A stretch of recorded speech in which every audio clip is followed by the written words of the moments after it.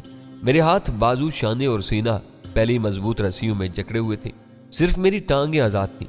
میری کمر میں زنجیر کو اچھی طرح باندھ دینے کے بعد بھاری اور موٹی زنجیر کے دوسرے سرے کو رتھ کے پچھلے حصے میں لگے ہوئے مضبوط اور ٹھوس لوہے کے ساتھ اچھی طرح باندھ دیا گیا۔ سپاہی اپنا کام ختم کر کے الگ کھڑے ہو گئے تو ساکلوم نے، جو ان مسلح گھڑ سواروں کا افسر تھا، زنجیر کے بندھنوں کا اچھی طرح جائزہ لیا۔ اس نے میری کمر کے گرد زنجیروں کو بھی جانچا اور رتھ میں بندھے ہوئے زنجیروں کے دوسرے سرے کو بھی اچھی طرح دیکھا اور پھر مطمئن انداز میں گردن ہلاتی۔ لیکن میرے سلسلے میں شاید خصوصی انتظامات کیے گئے تھے، کیونکہ چند ہی منٹ میں ایک سپاہی اور بھاری بھرکم زنجیر لے کر آیا جو پہلے والی زنجیر سے زیادہ موٹی تھی، اور میرے قریب کھڑے ہوئے ساکلوم کو مخاطب کر کے کہنے لگا، ملکہ عالیہ کا حکم ہے کہ چونکہ یہ مجرم بہت زیادہ جسمانی قوت کا حامل ہے، اس لیے ایک کی بجائے 2 زنجیروں سے رتھ کے ساتھ اسے باندھا جائے۔ ساکلوم نے اس شخص کے ہاتھ سے وہ زنجیر لے لی اور ہاتھ میں اسے تھودنے لگا۔